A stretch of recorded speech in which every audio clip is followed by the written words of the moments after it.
Okay, I'd like to call the regular meeting of January 20th, 2021 of the Pelham Board of Education to order. Would everybody please rise for the Pledge of Allegiance?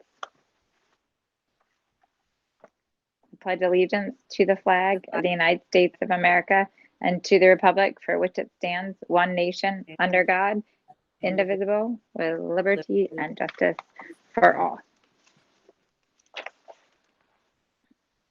Okay, this brings us to item 2.4.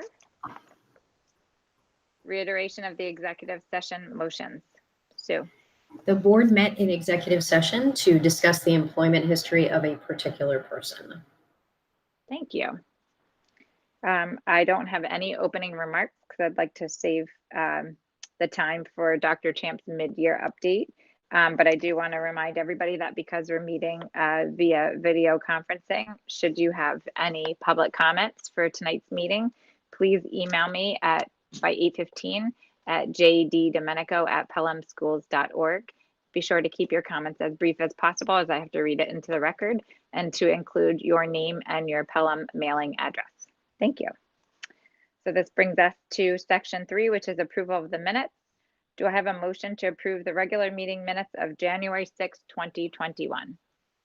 So moved. Thanks, Benny. Thanks, Eileen. Any questions or comments? All in favor? Aye. Aye. Any opposed? Any abstentions? Okay, this brings us to section 4, which is administrative and committee reports. 4.1 is the superintendent's report and the mid-year update. Dr. Champ. Great. Thank you so much, everybody. Tonight for the mid-year report, it's actually going to be shared, and it will also take care of covering each of the assistant superintendent's reports. So we're going to try to wrap that all together for you tonight. Let me share my screen and we can get that kicked off.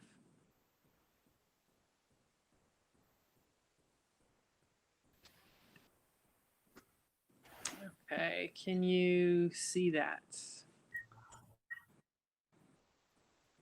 All right, can somebody just verbally let me know if you can see the presentation? Yes. Okay, thank you, Vin. All right, well, again, thank you for tonight. Can't believe we're halfway through the year. The first semester is wrapping up really next week. So it's been an interesting year, that's for sure, and it's going very quickly, as they always do. So I'm happy to bring you the mid-year update today for the 2020-2021 school year. Our strategic plan continues to be in place, continues to be the driving force. Although this year with COVID, we certainly took a more focused approach to all of our plans, all of our work, given that the district is still very much dealing with all of the challenges around the pandemic, health challenges, regulations, restrictions, resources. So it's been a really important for us this year to focus our efforts, to help our teachers focus their efforts, because as we've said before, the work of teaching in this environment is significant. It requires overhaul of teaching, learning, instructional approaches and strategies, learning new tools.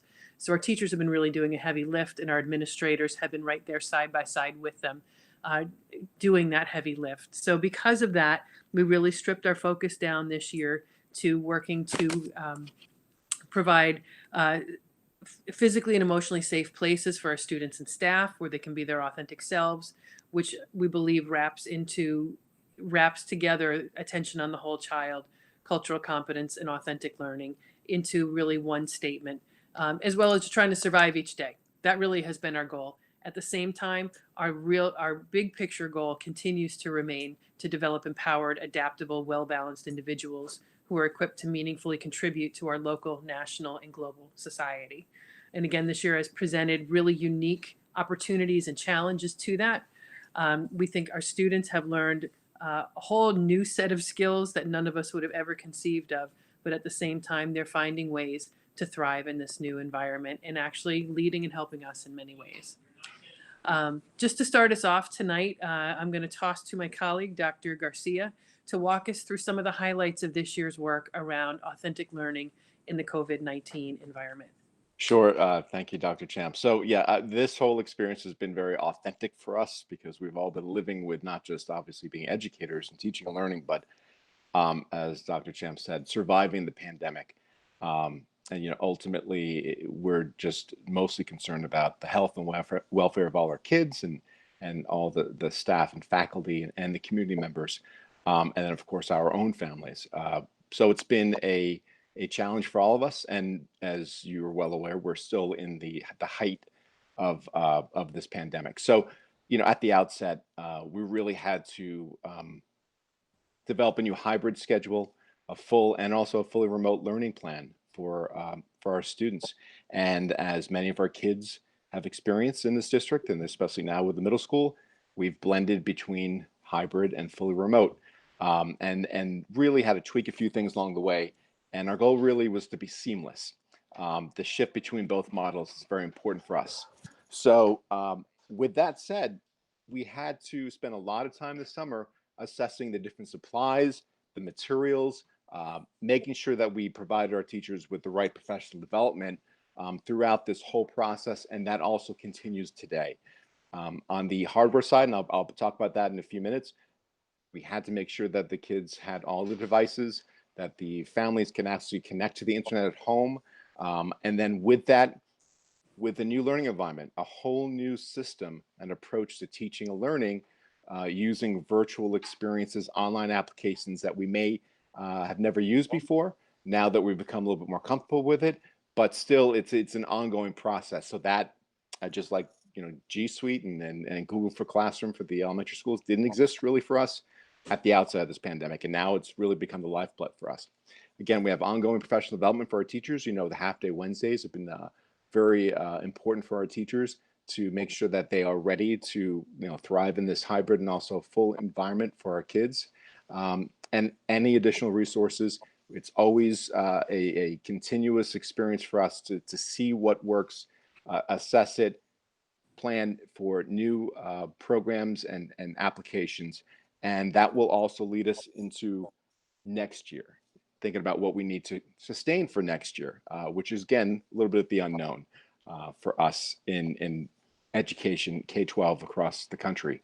In terms of the different applications that we've actually purchased or different applications that we use now, I really want to give accolades to, of course, Maria Thompson and Tom Callahan, John Sabalos, Greg Lau, Lauren Ribeiro, all the instructional leaders in the district, the principals as well, and also the teachers who are with us in identifying the different resources we needed to make sure that we have a continuum of learning from what we used to do in the classroom to a hybrid environment, and then also in full virtual. So just a few things. We had to look at products that we currently used and we'll use in the past, and also try to make it more applicable online, like News, ELA, really for science and social studies, which has been a great digital tool for our students as they apply literacy skills and learning in the content area in grades 2 through 12.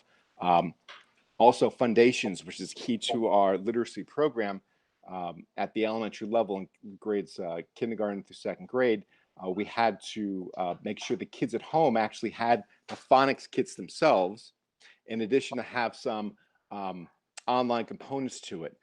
There's a new Wilson Foundation's online portal that the students can use, also the parents can use for the children at home. Teachers College Readers Writers Workshop is our literacy program K through 5, and now they have the unit to study fully virtual for our teachers and also for our students. We had to purchase that component. There's also other applications like MyOn for Renaissance Learning, which is really a reading comprehension tool for our teachers. Reading Plus is another online tool that we purchased to make sure that students who may need some tier interventions, in level 2 or 3 tier interventions in reading and writing, that's an online component as well.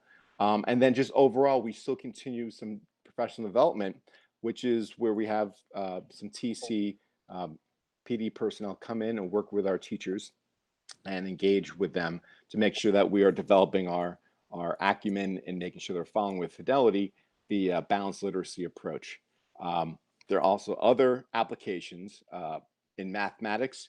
We now have a program called Dreambox, which is a way of also remediating, getting gate data and assessing children at K through 8. Math in Focus is our math program, which we've continued from the past, but now we have online components to that for our teachers and for our students.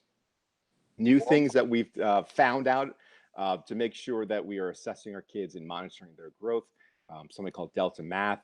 We've also purchased an online application, a full license called Padlet that we've used in the past, but we used, I think now even more with more fidelity. GatherTown is an interactive simulation that Tom Callahan found, which really is something that's new for us, and it's a way of engaging kids differently in the online environment. Things called Generation Genius and Mystery Science, Labster. Those applications didn't exist for us in the past, and now we're trying to make sure that we have the interactive modules for our students and for our teachers in this virtual environment. A key component of this, of course, has been making sure that we have the right infrastructure and technology and also the hardware. And John Sabalos and his team is really, they've dedicated themselves to make sure that our students are ready, our teachers have the tools that they need to thrive in this environment. We purchased over 700 Chromebooks, 21 new carts in grades 3 through 5. We've expanded also our one-to-one approach for fifth graders. We bought 250 new Chromebooks for sixth graders. They all came in the past month, and we've been deploying them out to our classrooms. Excuse me. We've also ensured that we've had new docking stations 6 through 12.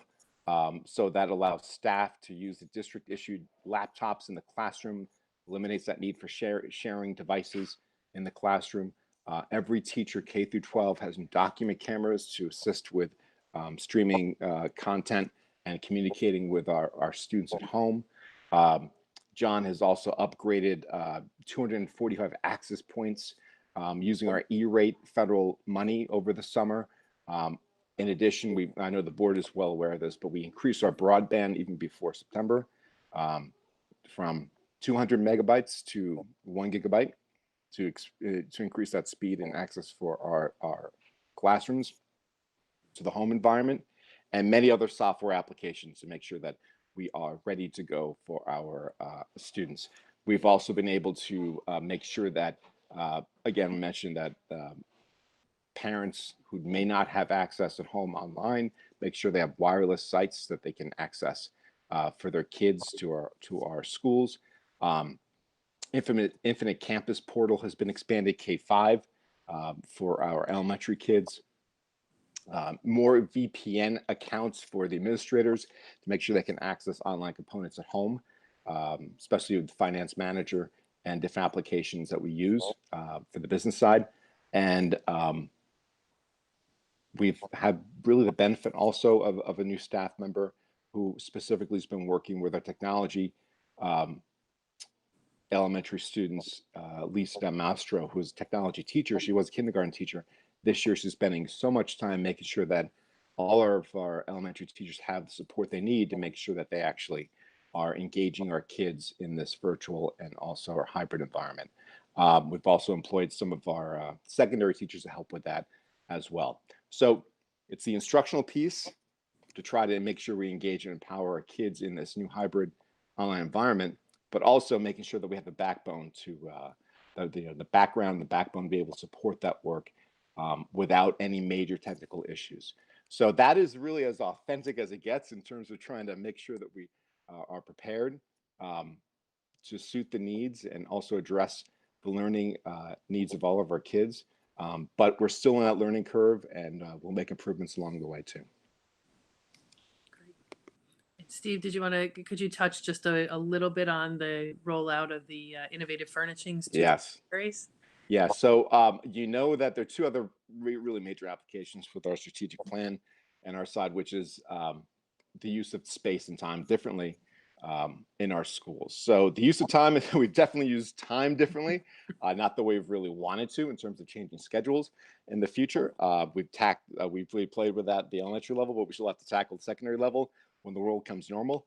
But with the benefit of the PEF and their funding and also the community's funding, we've been able to establish new pilot classrooms for each elementary school in addition to classrooms at the secondary level with new flexible learning furniture. Again, we're going to need next year, hopefully, if we're back to normal, where we can actually see it in action better than just putting kids in rows again.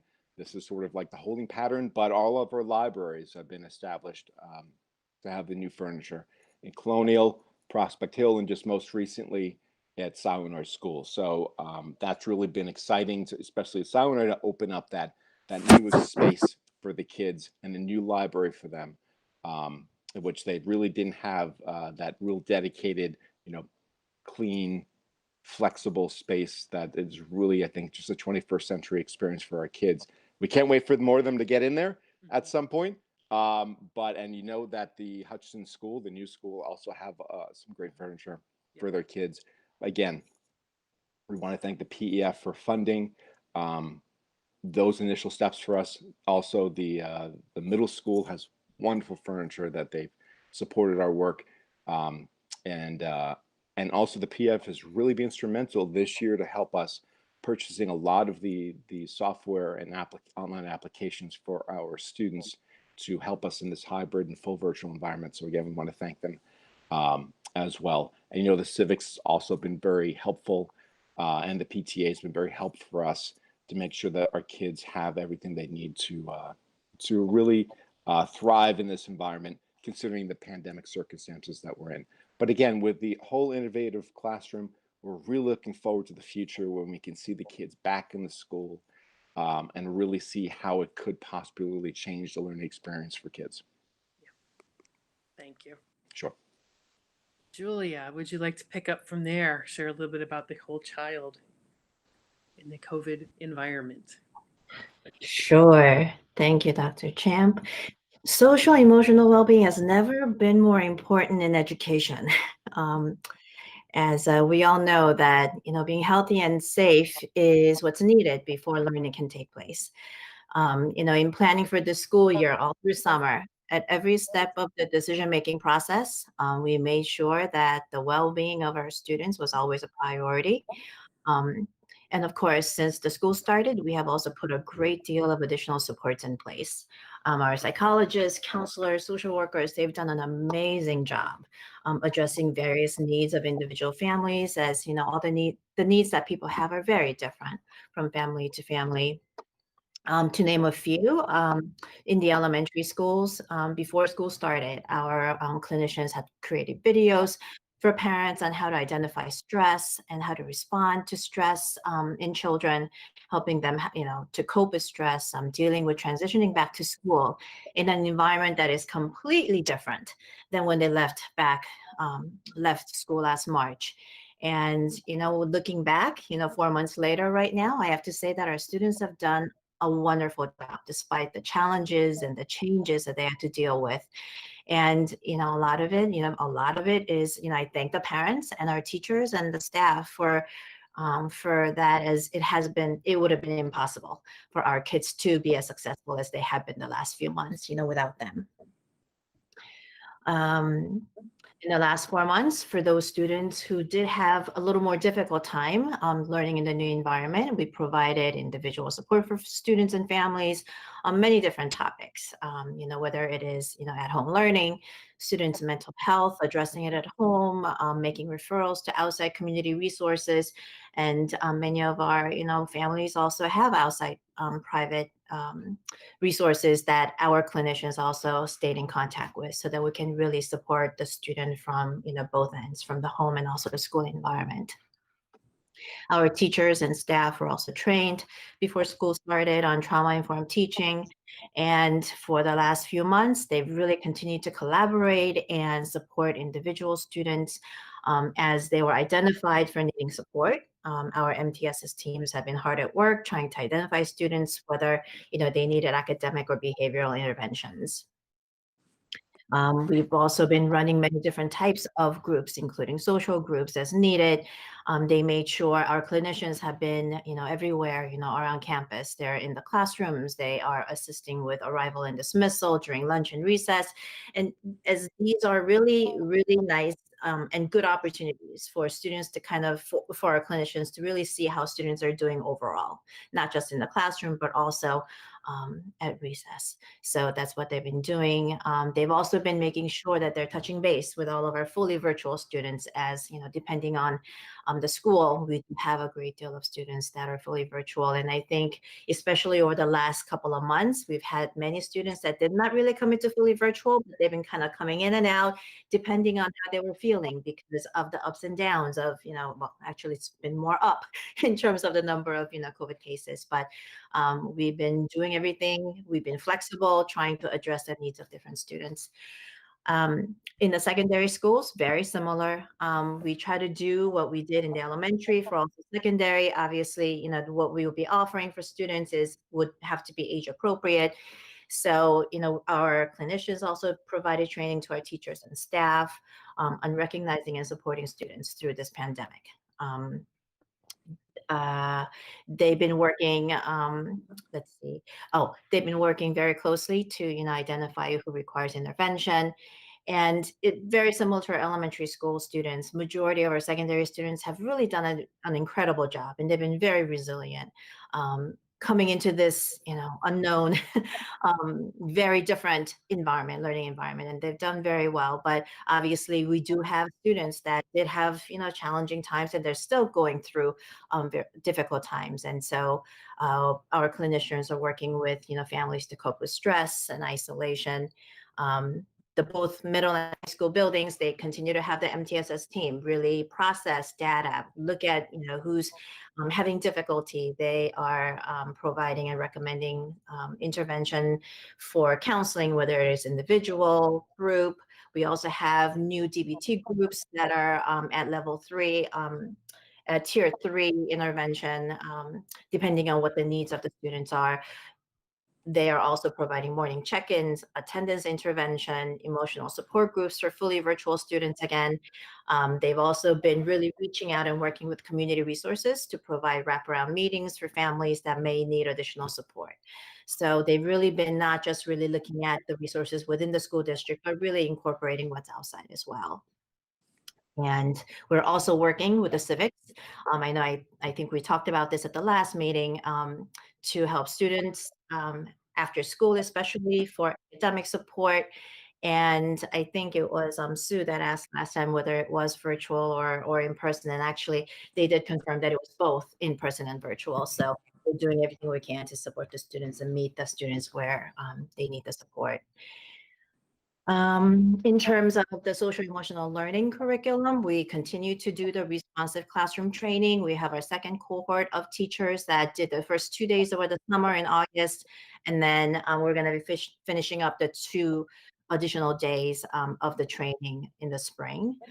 For secondary students, we had discussed previously that we're going to be looking at the Universal Classroom DBT program.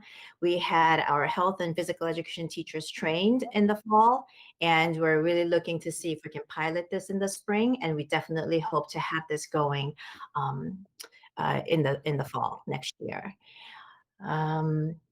Something else that we're doing this spring in March is that, I don't know if most of you remember, we did the HAAS survey, the High Achieving School Survey 2 years ago. I believe we've been doing this survey every 2 years. Different survey before the last time, but we have committed to working with Authentic Connections, who provides the High Achieving School Survey. And I think what's been what's helpful with this particular organization is that they utilize this tool for high achieving schools across the country. And so we're not only looking at our data, but we're also looking at comparable data with similar schools. And it really is trying to measure the social emotional wellness of our students as well as substance use. And it compares again to other high achieving schools. And the last point, I really just wanted to give out a shout out to our nurses, because the last 10 months their role has completely changed to school nursing. You know, I don't think they've ever thought that this is what they were going to have to do. They've been incredible in just kind of staying calm and really, you know, dealing with the ever-changing health protocols that's been coming out and the quarantine requirements, and, you know, helping us with contact tracing. And I think the first couple of months in the fall, it was very challenging because it was brand new and there were many people that had a lot of frustration and fear. And whether it's parents or staff, our nurses did an incredible job. Just addressing everyone's questions and concerns. So I just really want to say thank you to our nurses, just trying to deal with this whole pandemic. And also, I wanted to just give one more recognition to our administrators who have been working tirelessly on many evenings and weekends, because positive case notification, it doesn't come during work hours. So, there have been many times when they're notified by a staff member or a parent that somebody, their child or somebody had tested positive. And then we have to go through the whole process of contact tracing. And they've just been so diligent and wonderful about just getting this done, because we know that if we don't do it right away, we're not quarantining students. And that is so important in trying to minimize the spread. So I just wanted to just say thank you so much. And I want to thank the parents for their patience, because, hearing from our administrators at 10 o'clock at night is probably not what they want to do on a weeknight, or weekend. But, thank you for the cooperation and for the patience. So. Okay. Thank you, Julia. And I have to echo that. It's just been, it's been a marathon, and the workload has just continued. Having the week pause was wonderful after our holiday. To come back remote really, I think, saved a lot of time and energy and gave some space around that contact tracing. Unfortunately, I think, as folks know, we've seen still an uptick this week. So that's just been a nonstop effort that our administrative team has continued under Julia's leadership specifically to commit to.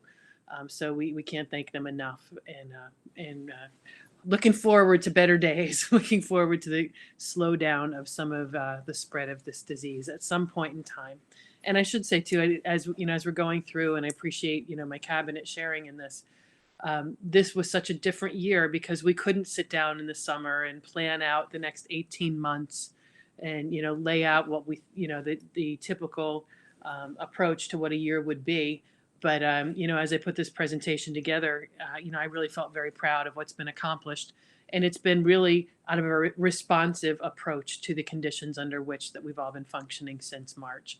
So I have to give them a lot of, a lot of kudos as well, too, leading through this type of really still, a pandemic. It's an ongoing emergency situation. So continuing to lead through that level of crisis is exhausting.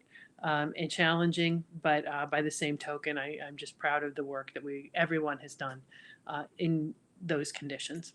So moving quickly on to our third goal area, cultural competence. The work here has continued as well. Many of the seeds of this have been planted long ago, and specifically some of the items that we've been able to accomplish this year, the seeds were planted last year before the shutdown.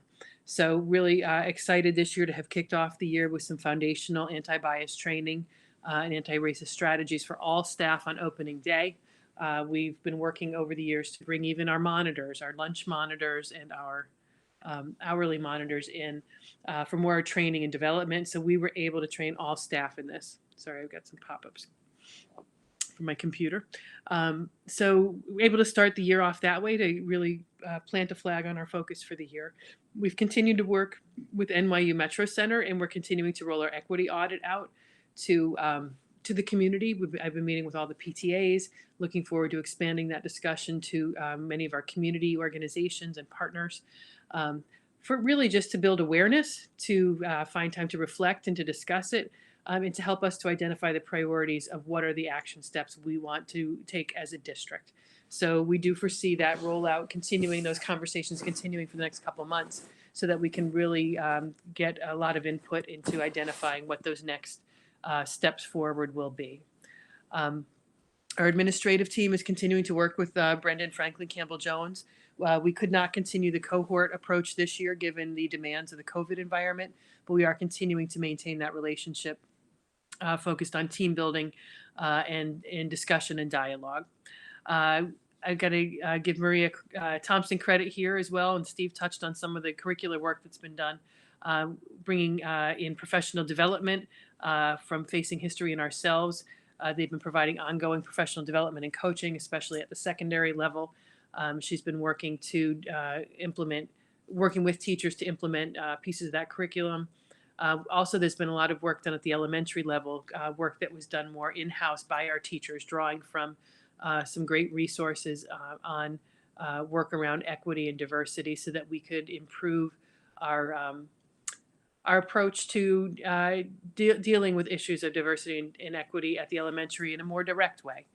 We recognized, as early as a year or two back, that we were not being as explicit as we wanted to be in our instruction on issues of equity and diversity and inclusion. So the teachers have worked with her and are working to find ways to incorporate that instruction at all levels, at age and grade level appropriate ways. So there's been some curricular adjustments in line with that. There's been grade level read alouds that have been selected. So there's 3 books read in each grade level to diversify, to make sure that all students are encountering a more diverse reading curriculum. So that's been something that's been very well implemented this year. And exciting work that's just getting off the ground at the secondary level.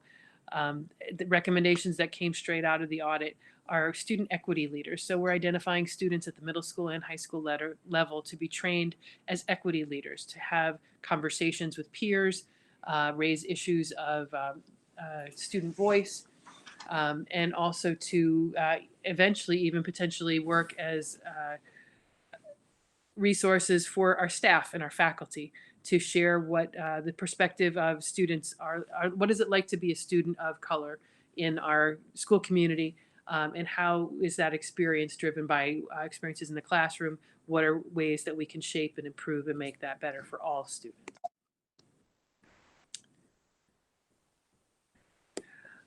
In the equity audit, and I will just touch briefly because I know the board has seen these before, and this is what I'm sharing at our PTAs, just hitting the highlights of the recommendations. The audit really had 2 recommendation sections. First was to operationalize our commitment.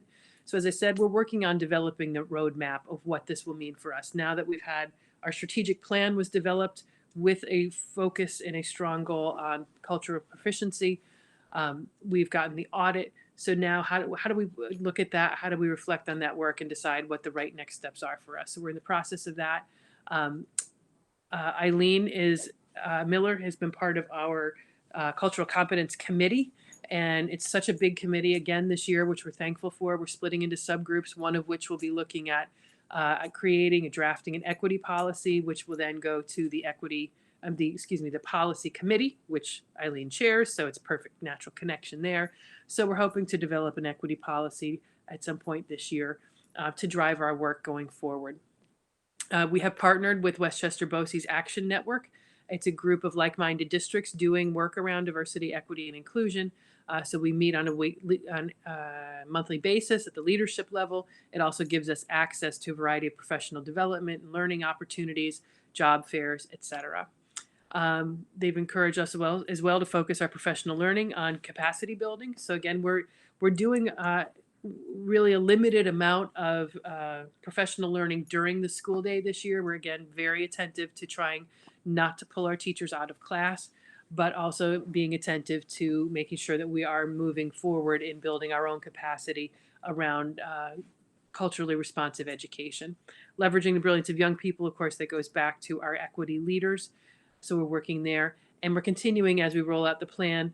That's one way that we are working to hear more from our community on issues of equity.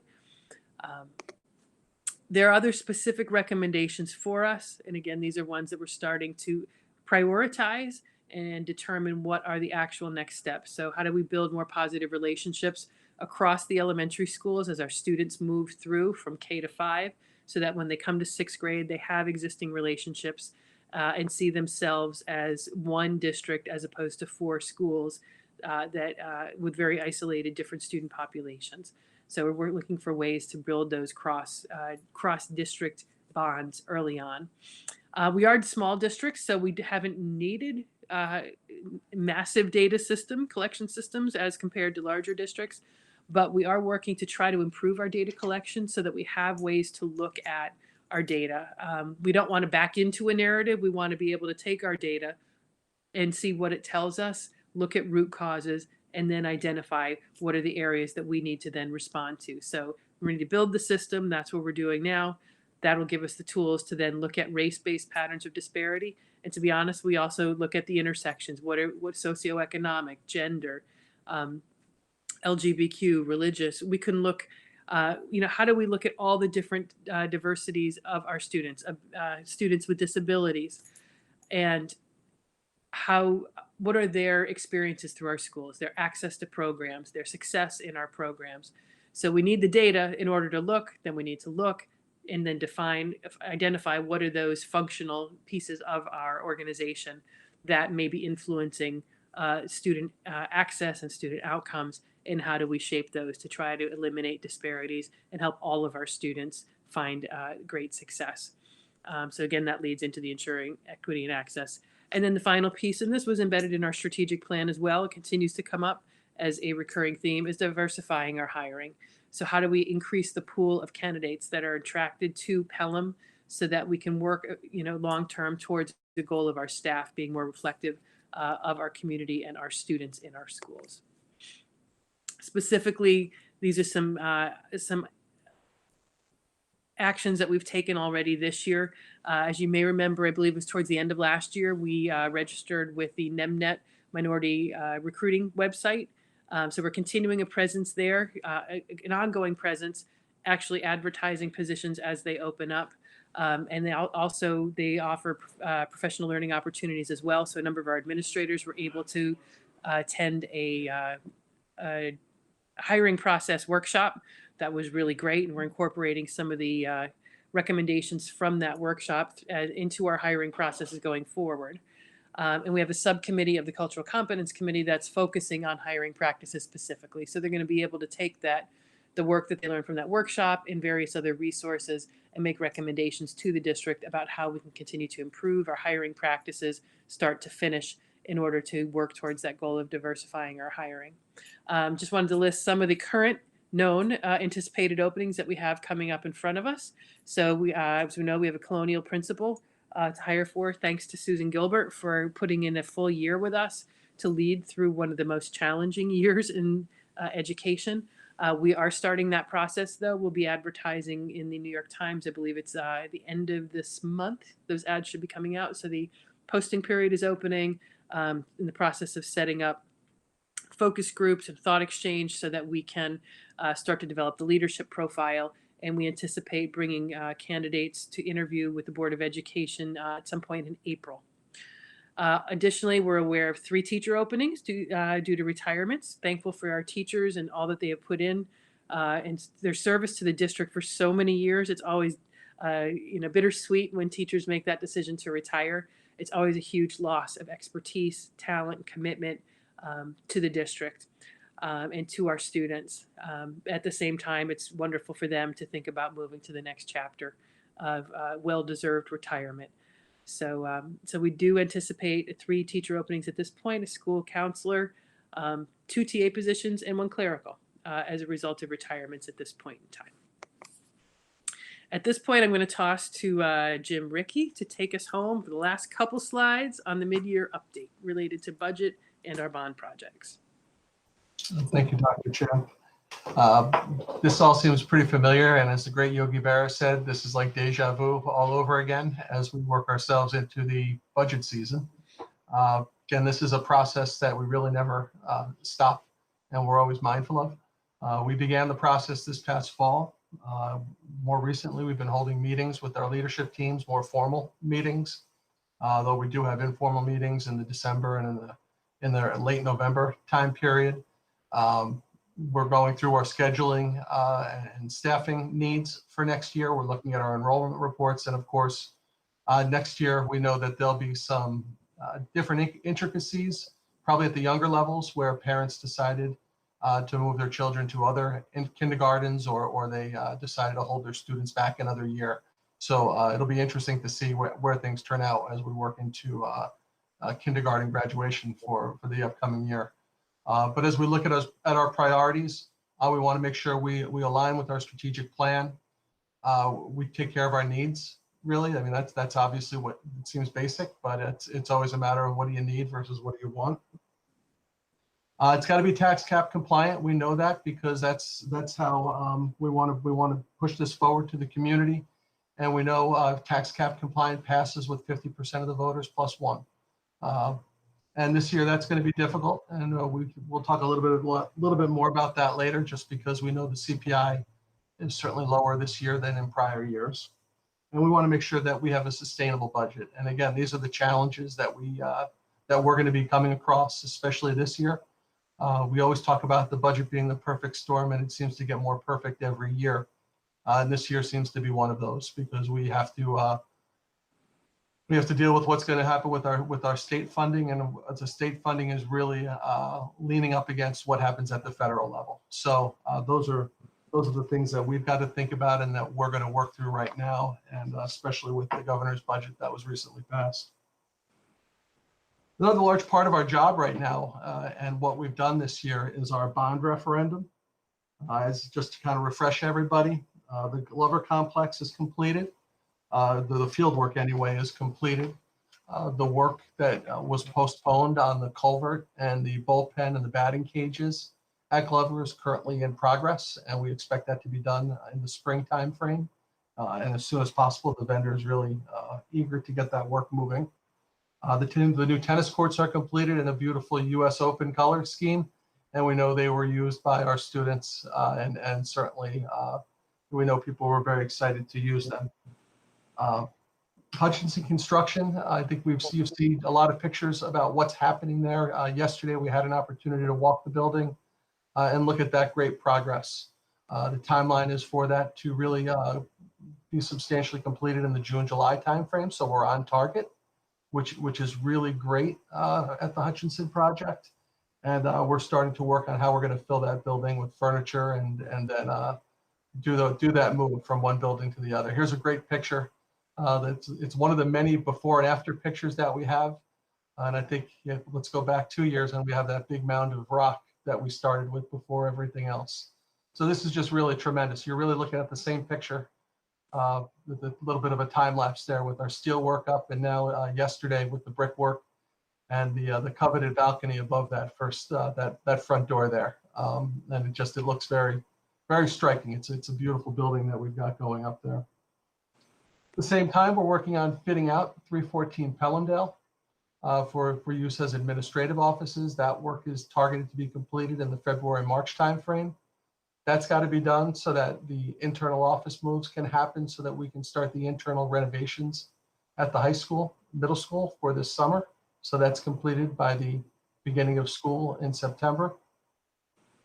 And we're also working on the Prospect Hill construction. As you can see from the picture here, they've begun to mobilize. The fences are up, the equipment is arriving. Yesterday, speaking with the Unimax superintendent, who is the same vendor, the same contractor that we have at Hutchinson, they are very eager to start this work and to move expeditiously. So I think we're very fortunate that we've got a good relationship with this contractor. I don't want to over wish things away, but things can always change. But I think we're well positioned for that. The additional work at Prospect Hill over the summer, though, will also include the bathroom renovations and also work at the field, the complete rehabilitation of the field. So really a tremendous amount of work happening there, and that site is really going to look terrific once completed. Great. Thank you, Jim. I think I got it all. I think you did. And actually, if I'm going to go off script just very quickly, our custodial and facilities workers have really done a tremendous amount of work. Certainly every time school is out, they are in. And when school is in, they are addressing all of the needs and concerns to keep our staff and students safe. They're sanitizing rooms throughout the day. They're sanitizing the rooms every evening. They're just, they're a really terrific group of people, very conscientious. And, they're many times they can be the unsung heroes. They're really going about and being professionals, and they're working to keep our schools really safe and clean. Completely agreed on that front. They are a tireless group of professionals. So a couple more slides to bring us home. If you remember from our goals, we have the strategic plan, budget, bond, and policy. So just a little brag sheet here for Eileen, the hard work that she's led our committee through this year so far. So we already have approved a number of policies this year. Some are annual approvals, such as investments, purchasing, etc. Some are brand new in light of COVID or in light of updates that come from the state. So on the left, you see what we've already adopted. On the right, you see what's already in process. And the board has had some first readings and second readings on some of these as well. We are going to be mapping out an attempt to work our way through the code of conduct. That is a significant project. So that's something you will likely be seeing pieces of that coming back over the next couple of months. And as I mentioned on an earlier slide, we're hoping to also bring an equity policy forward to the board at some point this year. That brings us through our goals. I thought that I would end with a couple hot topics that seem to be on people's minds, and also that are really a follow-up to our board meeting last time. Maybe I'll start on the right-hand side with the things that are hot topics at the moment, vaccines and long-term plans. So as I think we're all aware, education workers are in phase 1B. So we're finally, thankfully, into the phase where school staff can get vaccinated. So we did a survey, an internal survey, and Jim or Julie can correct me. Last time we took a look, it was about almost 240 out of 400 staff had completed the survey. And we were really excited. 84% of those expressed that they either already had gotten their first shot or had an appointment to get their first shot. So we took that as a really great sign that there's a lot of positivity in the school community towards getting the vaccinations. That being said, what we've also found, unfortunately, is as we all are hearing about the supply issues that the state is having, many of our teachers are either having appointments canceled. The sites are running out of supply and canceling appointments. And then when they go back on to rebook an appointment, their scheduling as far out as April. So that's the unfortunate part. The way that this is rolling out is not as coordinated as we had all hoped. So it's going to be at least 6 to 8 weeks before most staff will be able to get their first round of vaccine shots. Then, of course, as everyone knows, right now this is a 2-shot series, so it's going to be a while. I think the governor, I remember when he first talked about the vaccine, said it would probably be about 14 weeks. I think his timeline is probably, unfortunately, spot on for what we expect to see before our staff, the bulk of our staff, can be fully vaccinated. But there's a lot of support from our union, a lot of support from our staff towards getting our staff vaccinated. That being said, we are fielding many questions about, now that the vaccines are out, what's the plan to get students back to school? So the struggle right now is that, again, as I said, it's going to be a while before vaccines are completely in place for adults. As we all know, there are no vaccines yet approved for children under 16. So that is still a factor. It is inconclusive about what the vaccine's effect is on the new strains, inconclusive about just because we're vaccinated, what does that mean for our ability to carry and spread the disease? So because staff is immunized does not mean, they may still carry spread to their families or to students in the building. We also have not seen any change in guidance yet about whether vaccinated staff have to quarantine or not. So there's a lot of different variables that haven't changed yet for us. And that really that's the problem. And that's what we're eager to find out. The board may remember this, but the public may not realize this. At the beginning of COVID, as we were all putting together our opening plans, superintendents and building principals had to sign a document stating that they had read, understood, and are fully implementing the Department of Health guidelines for opening a school.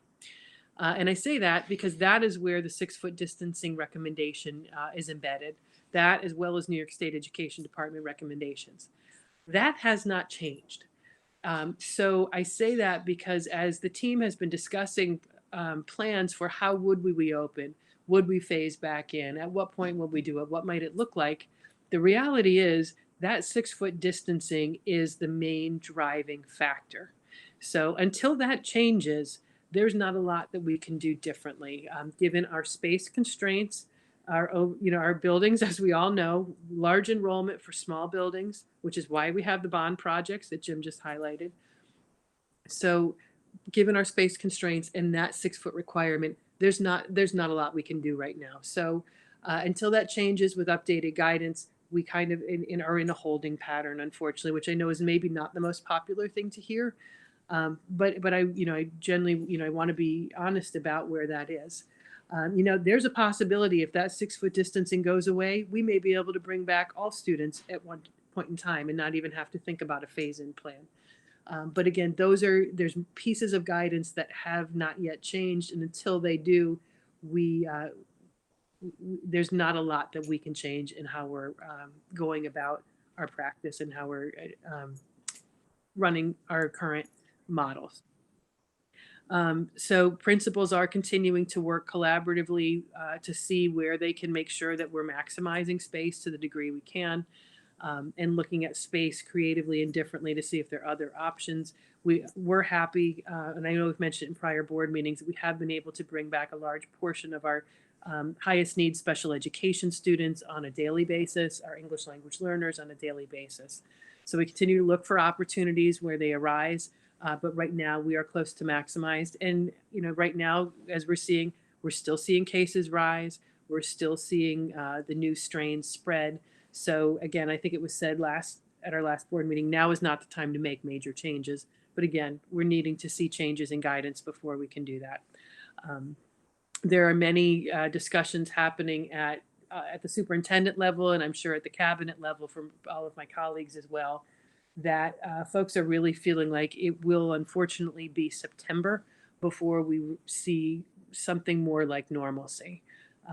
Everyone is expecting there still be masks as we go into the fall, but just given the timeline of how things are flowing out, where that is probably a more realistic timeline to think about a return to normal. That being said, that's the bad news. The good news is really the first side of the slide.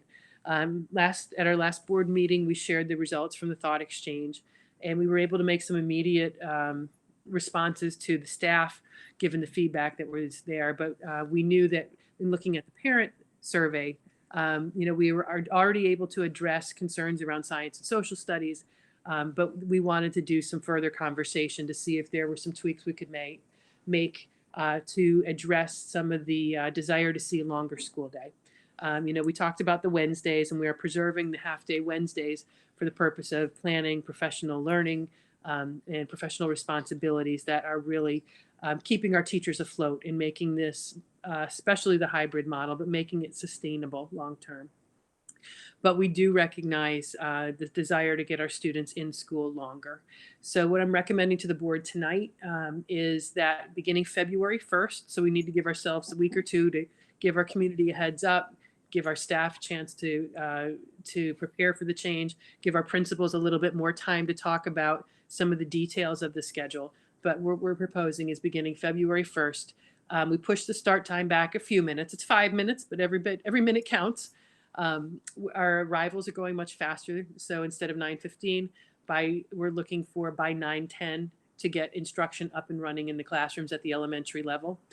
And then really the bigger changes at the end of the day. We currently have office hours. Students are usually currently dismissed at 2:15. We then have office hours from 2:45 to 3. We are looking to eliminate those office hours. They are far less used than the morning sessions. And then to have instruction continue on from 2:15 to 2:50 and then begin our rolling dismissal. And that should then have all of our students dismissed from the building through that staggered dismissal process by their normal 3:11. So that's really the gain. That's a gain of 35 minutes on that end of the day. So a combined gain of 40 minutes. And really the purpose is for increased core instruction. We debated a variety of uses, but that really seems to be the pressure point. That's, teachers have been struggling to fit in the science and social studies. They haven't been able to give math and ELA the normal amount of time that we had prioritized to devote to it. So this is going to give them back some of that time to continue to deliver more instruction. And I think this will also address the concern of parents who were seeking additional instruction in these core areas. Principals also been working with teachers to make sure that we're making the most effective use we can of the IE block, intervention and enrichment, so that, it's a very different experience for a child sitting in the classroom versus a child sitting at home. So it's another one of those areas that's very tricky in a hybrid model, but we're working to make sure that we can maximize that to the greatest degree possible. And also, to thank the PTA and the rec department for their partnership. We've had some conversations in the last week or two exploring possible enrichment opportunities that might help to fill some of the void on Wednesday afternoons. We recognize that, again, that's a big, it's a big ask, it's a big give in order to provide our teachers that planning time. And again, parents had expressed the desire for enrichment, desire for more time in school or away from home in learning activities. So we've got some great partners, some conversations happening at the PTA level, as I said, and today we even met with the rec department. So we're hoping to do, and Leah, I may ask you to jump in on this because you've been a big part of those conversations, looking to bring in, possibly do a survey to assess interest levels of how we might, what programming might be of interest to our parents and students on those Wednesday afternoons in particular. And that really brings us to where we started, back to our strategic plan that has continued to guide us, even though the plan as a formal plan has taken a back seat. It continues to be the core of our work this year as we navigate the education in the pandemic environment. With that, I'm going to stop sharing my screen and open the floor back up. We know we just shared a whole lot, and I'm sure you have questions. I have a question. In the whole child section, Julia, I'm just wondering, when we started the new school year, I know last year when we closed and everything that went on after that, there were some students who just sort of, they just didn't reappear at the end of that year, given what was going on in their homes or whatever other reasons. And I'm wondering if we have gotten everybody back in touch. We have, but we again have students that are struggling to access education. So we're working with the families, but we certainly do still have students who are still in that boat of not really logging on the virtual days, and that's part of the reason why we've been trying to figure out how do we bring back more kids, and we do have additional kids that over the last couple of months we brought more kids back, but it continues to be a struggle for some of our students. Thank you. Julia, I have a question for you regarding the bringing back of the special education students to 5 days. How is that working so far? Have we seen an improvement in them? Because speaking personally, having a child that has special needs, I am so happy. My wife is so happy that he is back 5 days, and we have seen a dramatic improvement in him in just a short time. So we greatly appreciate that the school has done that. No, definitely. I think it really does depend on the student. There are many students that are doing beautifully virtually just because of who they are. But we've had many students that struggled on virtual days, and the ones that have come back are doing very well. I think depending on the family situation, we've had kids that came back daily, also then went remote because of the numbers going up. So it depends on the family situation, but the ones that are coming in on daily basis are doing much better. Thank you.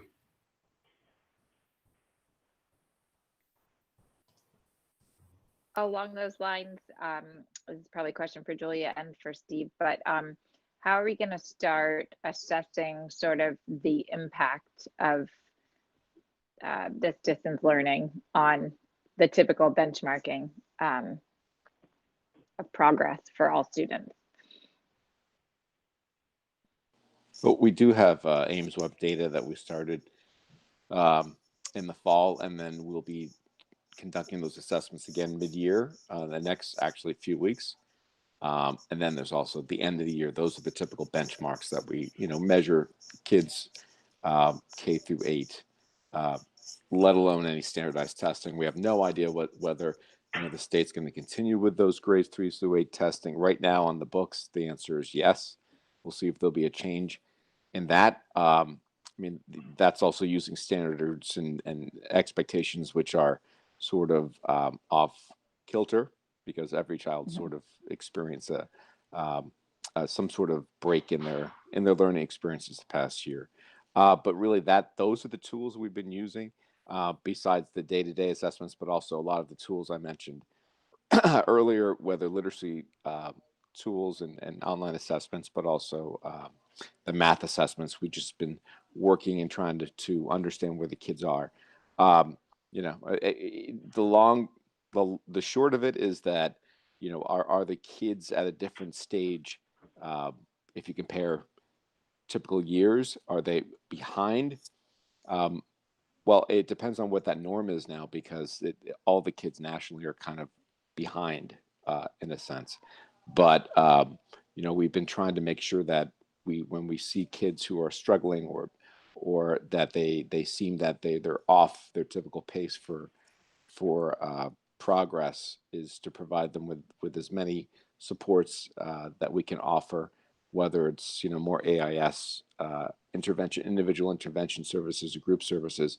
But to say that there hasn't been a setback in that growth, that's not truthful. I think that's every student across the nation is experiencing that based on the conditions, and it's so inequitable compared to what we do versus a school down the street versus what's going on in Idaho and so forth and so on. It's difficult to recapture that. I think that our goal is to make sure that when you look at the students, is that there's an assumption made that they're going to be further behind than they were the year before, right? That they normally would have been growing, and I think that is what kind of comes into play when we're designing the instruction to try to make sure the kids don't get really far behind, right? And our greatest worry, I think, is always with the K1 group, especially with literacy development, versus kids who may be in the older elementary group, because they've already been,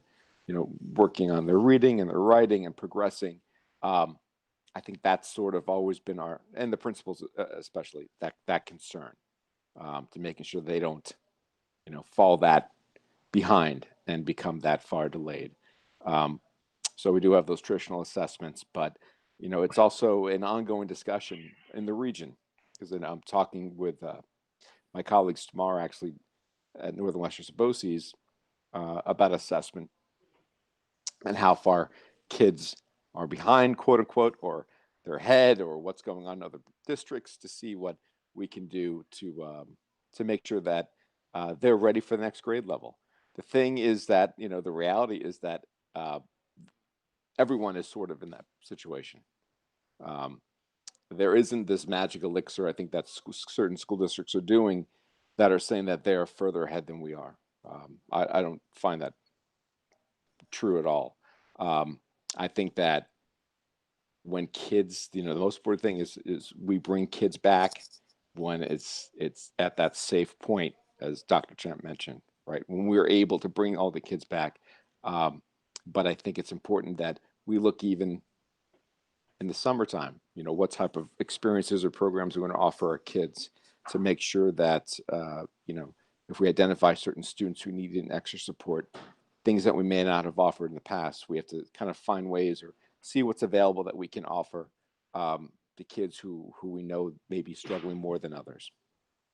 That's a long-winded answer to your question, I think. No, it's helpful. I asked it partially because I know that those questions are rattling around in parents' minds, of course, and I know it's something that we're not going to have an answer to right away. I think it's going to be a sort of a collective discussion regionally and nationally, and will take some time to assess, I think. But it's good to know that there's ways to identify where students are even throughout this whole experience. And no doubt those 40 minutes and every little bit counts. The restructuring of the IE time could make a big difference for students. And hopefully more and more face-to-face time with teachers, just as the numbers go down, you know, Correct. just being able, not being sick and, you know, and being able to be in Yeah. the classroom as much as possible. Yeah. And as a parent of a fourth grader who is going into middle school next year, you know, I mean, I share the same concerns, right? Like how far behind is he, and, you know, what does he need to do to catch up? Or, you know, is he watching, you know, too many videos right now in his house? And are they playing too many, you know, games of Roblox? I mean, this is what goes on in, you know, in the households right now that parents are struggling with. So, you know, it's actually good that I'm living it just like many of our parents in this community. I guess, Thank Steve, you. that on the other end of the spectrum from K-1, the high school students who are trying to plan for college are also experiencing the same kind of questions and lack of answers regarding assessments, how useful are they, what's happening in other districts, how are colleges, you know, considering these things for this year's junior class and maybe even sophomores. So that's probably another very stressful conversation that parents are all having with each other right now. Yeah, I mean, we remember that in the springtime last year with all the junior parents, right? I mean, it was the same type of, I think it was worse back then, of course, because we weren't physically actually in at all. So that was struggling. At least now we have, you know, children in certain days a week. But it is still the conversation that goes on. I mean, if you look at what school was it? Was it MIT that decided to get rid of all grading? I think in the first half of the year. So that was interesting, right? The kids weren't receiving grades. And I'm not saying that's the approach we're taking. I'm just saying that it's interesting to kind of see the colleges try to handle that situation as well. And again, I don't have an answer about Regents exams yet, or, you know, APs and things like that, because we haven't been sort of informed.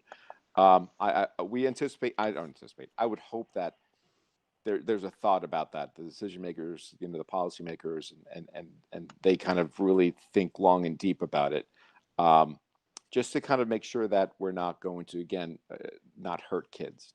You know, we want to make sure kids are ready. We want to make sure that they're getting their experiences, and make sure that people are comfortable. Kids are comfortable and parents are comfortable in their next journey, whether it's going to college or whether it's going, obviously, from junior year to senior year, or definitely sophomore year to junior year. And it is very stressful for everyone, but those are conversations which are constant. So.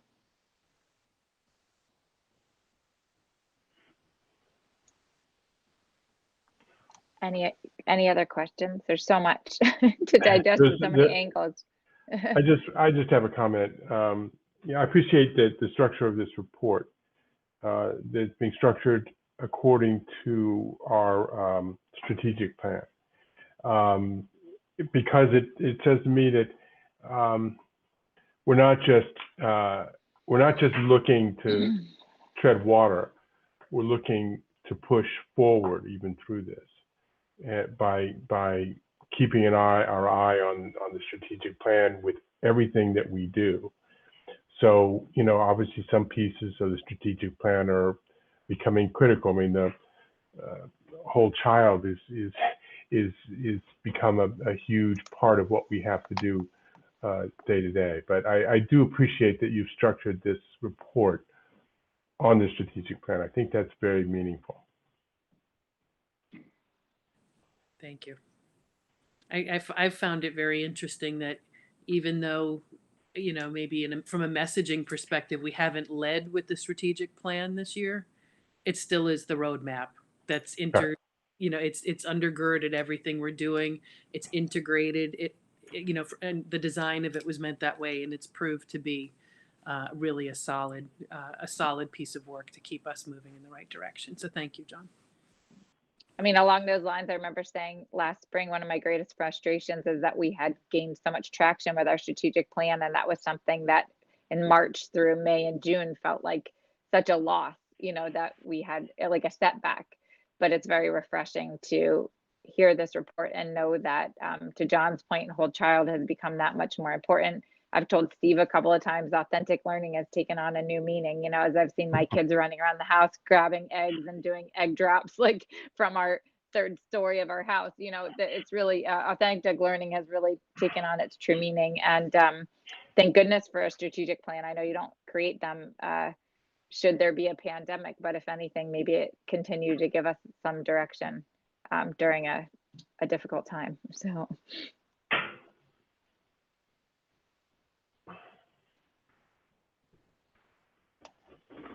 Any other questions or comments or thoughts?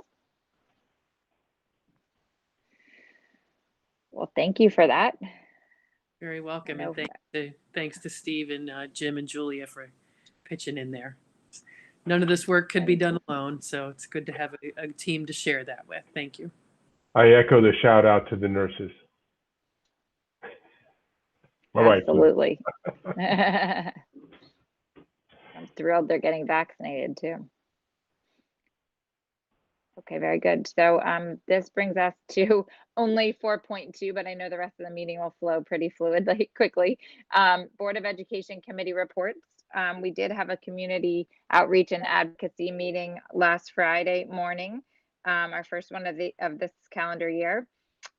We, as usual, started our focus on what advocacy efforts to the state and federal level that we would sort of hone in on as a school district. And we're working on a letter that we can send to the community, as we always do, kind of between now and March, that we would hope residents would use as like a form letter to send to their local and state representatives to advocate for things like more fairness in the way that we get funding and like our foundation aid and a variety of other topics that may be even more pertinent given the financial demands that COVID has had on our communities and on school districts. So more to come on that. And we've also added a section of all of our meetings sort of on some COVID update. So we did touch on some of these topics that Dr. Champ mentioned in terms of the update on the vaccine rollout for teachers and the 6-foot distancing requirement that does sort of hinder our ability to make a lot of adjustments. But she also touched on some of the adjustments to the elementary calendar, which I think will definitely, I know as a 4th grade mom, I'm happy to hear about 40 extra minutes. I'll take anything I can get. And I think that was pretty much it. And then we talked also finally about back to the equity audit. Dr. Champ has been going to PTA council meetings to talk about the update and put it into context of the work that we've been doing in terms of equity and access over a number of years. If you haven't had the chance to hear her presentation, I definitely think that it puts that audit report into context. And we did discuss ways in which we can perhaps bring this to other entities and groups within the community. So more to come on that. Any other committee reports since we met last? Okay. Eileen, Jim, is there anything? Oh, just sorry. before we go on, Eileen, I don't want to put you on the spot, but were you going to mention anything about the Cultural Competence Committee? Oh, sure. I know we talked about it and I wasn't sure, but yeah, the last time that the Cultural Competence Committee met was, I think it was the second time with the new group of people. And it's a big group, which is amazing. I think Dr. Champ mentioned that earlier. We talked about kind of what we started to prepare for the steps that were going to come moving forward. They presented the subcommittees and let us know that we would ultimately have the opportunity to request which ones we wanted to work on. But also, we split up into groups and we went through an exercise, kind of talking through a case study, which was about an event that had happened in a hypothetical school, although I do believe that this was an event that they actually dealt with.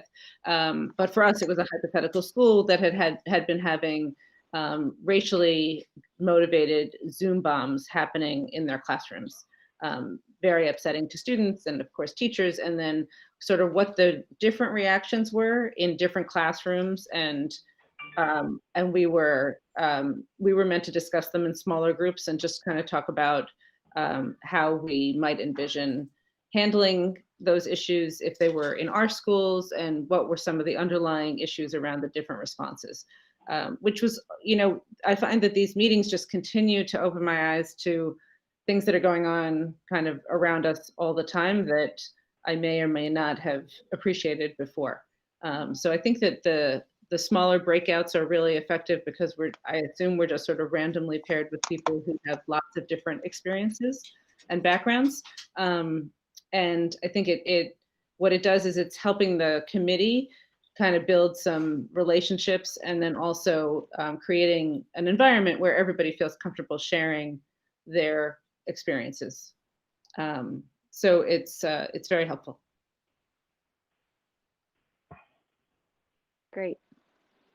Any other committee updates? Okay, this will bring us to section 5, financial reports and motions. I'd like to take 5.1 on its own motion to approve the calendar for the 2021-2022 school year. Do I have a motion? So moved. Thanks, Sue. A second? Thanks, Eileen. Dr. Champ, do you want to touch on anything? Yeah, hopefully my audio will stay good. Yeah, so this is the first draft. Obviously, I think, we likely this will come back for additional revision. But this is the base framework that we're looking at. It's another one of those years where starting before Labor Day is ideal. Our teachers union does need to vote on that. So this is, again, a preliminary draft, but by contract, they need to vote on that. So we're still waiting that result. But that would help us a lot to maintain the current, the normal recess periods. So ideally, we could begin with professional development before Labor Day. The way that the Jewish holidays fall in September are very early this year, so you can see those. So it's going to be a little bit of a choppy start, but then once we get into the fourth week of September, from then on, we've got a good run. Still looking at doing an early dismissal before Thanksgiving, as we have done in the past. We're hoping to have our traditional parent-teacher conferences built into the calendar. I think we got a tremendous amount of positive feedback this year about using Google Meet. So that might be a post-COVID practice that we keep. For the holiday break, it's going to be a little shorter the way the calendar falls, starting with the 24th of December through the following week. Looking ahead into February, straight week, Mud Week. We've got that built in there. Conferences in March, one straight week in April. We unfortunately don't believe we don't have enough days to get the additional, I guess it's traditionally Easter Monday. Normally we would have taken Monday the 18th, but we do not have a day there because of a new federal requirement related to Juneteenth. May, you will see built in, and those blue days are the new contingency days. And that's, again, if we use no snow days, those become vacation days. If we use one snow day, one of them, the 27th, would become a vacation day. If we use 2 or more snow days, those are regular instruction days. And then you do see, as I mentioned in June, a new addition to the calendar is Juneteenth on June 20th. So that does impact, that's going to impact the Regent's schedule, of course, but the state is planning around that. But that did, again, limit our ability to take a little day here and a day there extra. But again, we're planning for 5 snow days within this calendar. And God forbid if we used our 5 snow days and had to go further into making days up if we had a really terrible winter, which thankfully we haven't had in a while. Then we also show at the bottom the order in which we would take days back to make those up. But that's a very extreme circumstance. Any questions on that? I had one. Yeah.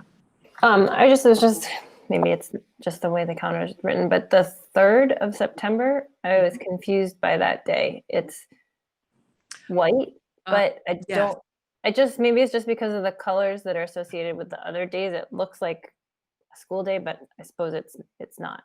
Correct, because schools don't actually open until the 9th for students. Okay, so it's just the way Yeah, it's the way the colors fall. You're I see exactly what you mean. Okay. Yeah. First day of school for students is the 9th.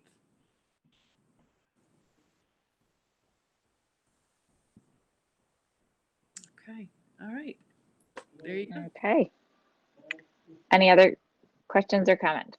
Okay, all Actually, in favor? can I ask one more question? Sorry. Yeah, Sorry. Go ahead, Jess.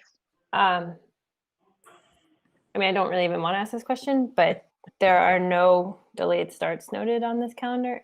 Are I- we moving Thank you. away from those? No, thank you No. for asking that. So it's We likely coming later, right? Yeah, we just haven't gotten as far as putting those in. And we did, part of this, to be honest, is going to depend on what the fall looks like. So I think we wanted to get a little farther down the road. But we would, in a perfect world, if we're back to a normal full schedule, we would like to bring back those PLC days because they have been very beneficial to teachers in moving, their professional work forward. Those were 2-hour delayed starts. I think we had done anywhere from 6 to 8, given how the calendar fell each year. We wanted to explore the idea of potentially maybe moving a couple of them to, instead of a late start, maybe to an early release and tie them in with some of our after school meetings to provide a bigger chunk of time for teachers. But those have been just some initial conversations. We haven't really resolved any of that. So I think we wanted to leave it open right now to get a little farther down the road before we see what the fall is going to look like.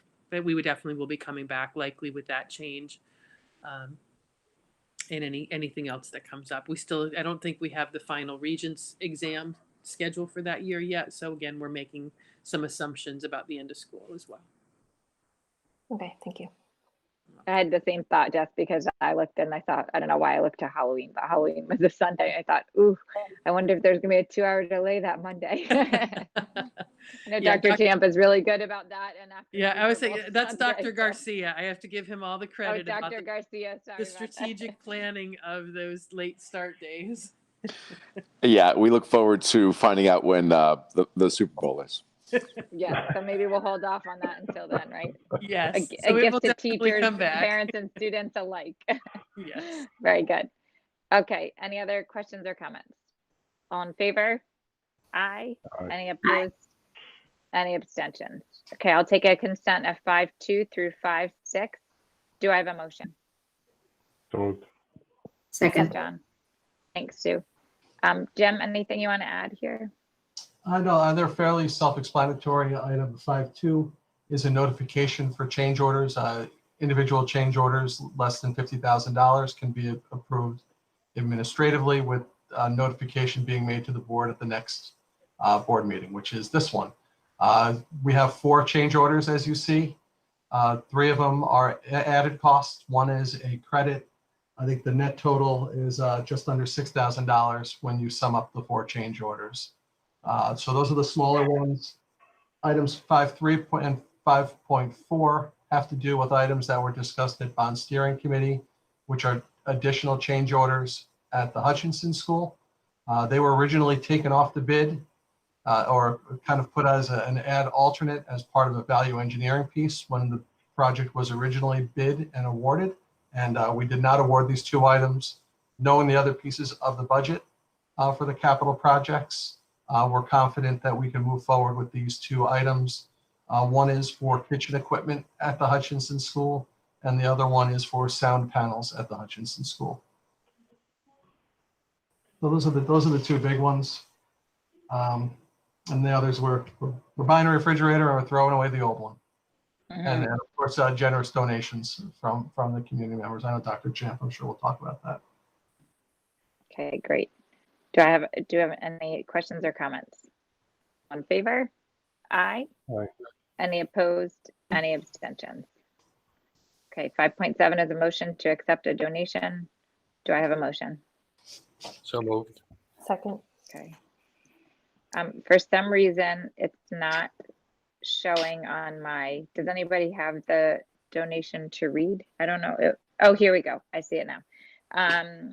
Be it resolved that upon the recommendation of the superintendent of schools and the Board of Education, that we accept the monetary donation of $1,000 for the Dr. Lori McQueen Memorial Scholarship Award to a graduating senior at Pelham Memorial High School, and that gratitude be bestowed upon its donor, Ronald D. Mott, in honor of his late wife, Dr. Lori McQueen, who is a graduate in the class of 1979.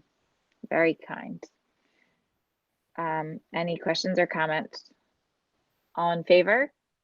Aye. Aye. Any opposed? Any abstentions? Okay, this brings us to section 6, which is policy monitoring and governance. We have 2 third readings. 6.1 is policy 5676, privacy and security for student data and teacher and principal data. Eileen. This is the same policy as the last time. Nothing has changed. We indicate in this policy that John Sabalos is our data czar, director, data protection officer, sorry. And it addresses the length of time to keep data about people in the school, et cetera, et cetera. So nothing has changed since the first or the second reading. Does anybody have any questions or comments?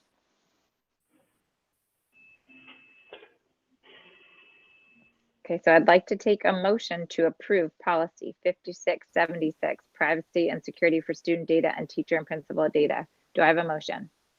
So moved. Or second. Thanks, Eileen and John. Any questions or comments now? All in favor? Aye. Any opposed? Any abstentions? Okay, next 6.2 is policy 3420, non-discrimination and anti-harassment in the district. It's third reading. Right, so same situation with this policy. Nothing has changed since the last reading or the first. It is a very basic policy that just states that we are committed to anti-harassment and anti-discrimination policies.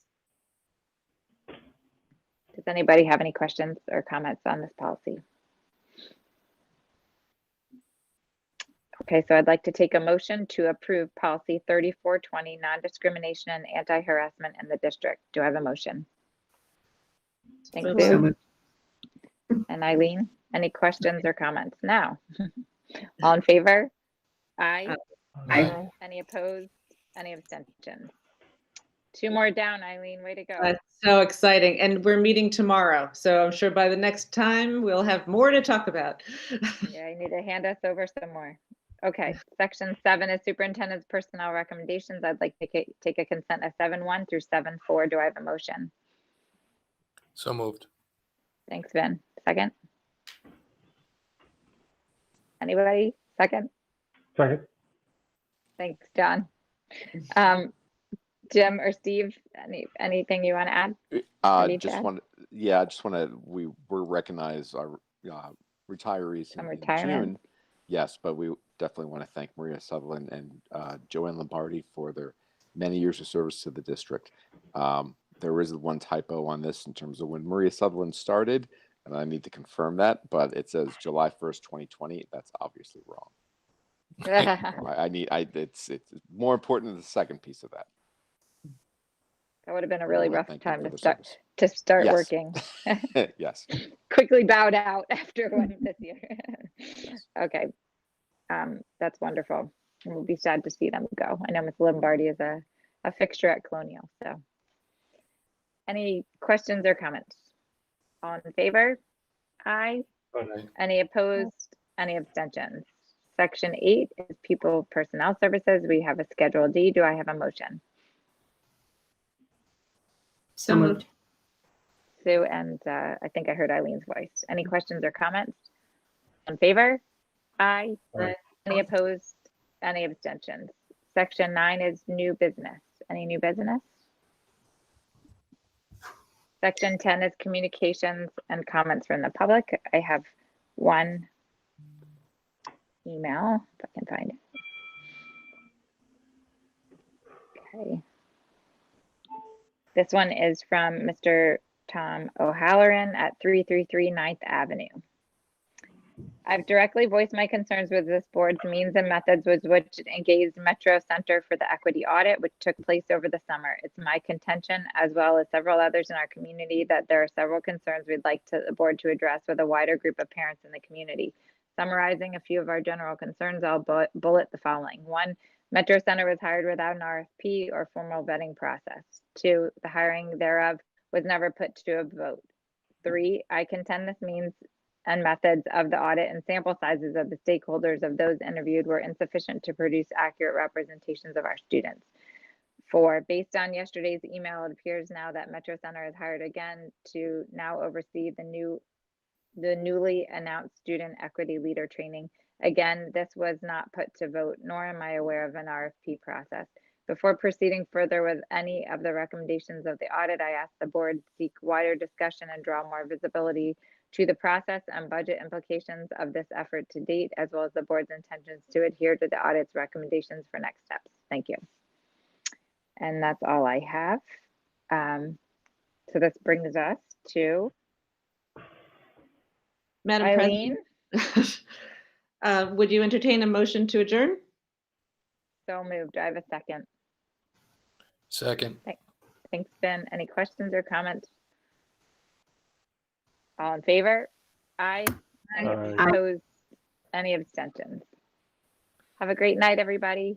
Bye. Good night. Thank you. Bye. Thank you.